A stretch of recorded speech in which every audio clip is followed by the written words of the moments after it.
In today's video, I'm going to teach you how to share DeepSeek chat. If you've ever wanted to show someone a conversation without taking screenshots or copying messages, sharing a link is the fastest, cleanest way to do it. I'll walk you through the process from start to finish, and along the way, I'll point out a few tips to keep your shared chat clear and secure. Start by opening DeepSeek AI.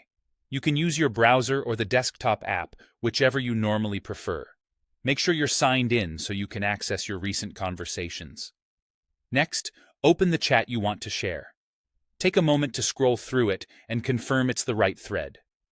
This is also a good time to review the content and remove anything you don't want others to see. Think about sensitive details or private context. Once a link is shared, it can be forwarded easily. Inside the chat window, look for the share icon. It usually appears near the top or alongside other chat actions. Click it to bring up the sharing options. Choose Create Share Link. This tells DeepSeek to prepare a viewable version of the conversation that you can send to others. In most cases, the link shows a read-only view so recipients can review the messages exactly as they appear. Give it a moment while the link is generated. You may see a brief loading indicator. That's normal. Waiting here ensures the entire conversation is included and the link is valid. When the link is ready, click Copy Link. This places the full URL on your clipboard. If you want extra peace of mind, you can briefly preview it in a new tab to confirm it opens as expected. Now open your email or your preferred messaging app. This could be work email, a team chat, or any communication tool your group uses.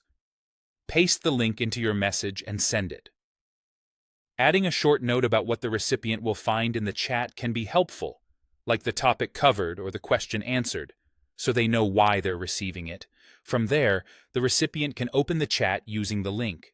They'll land directly on the shared conversation and can review the content without digging through their own threads. Access requirements may vary by settings, but in most cases, they can view it right away. That's all it takes to share a DeepSeek chat quickly and confidently. Thanks for watching, and I hope this helps you collaborate more smoothly.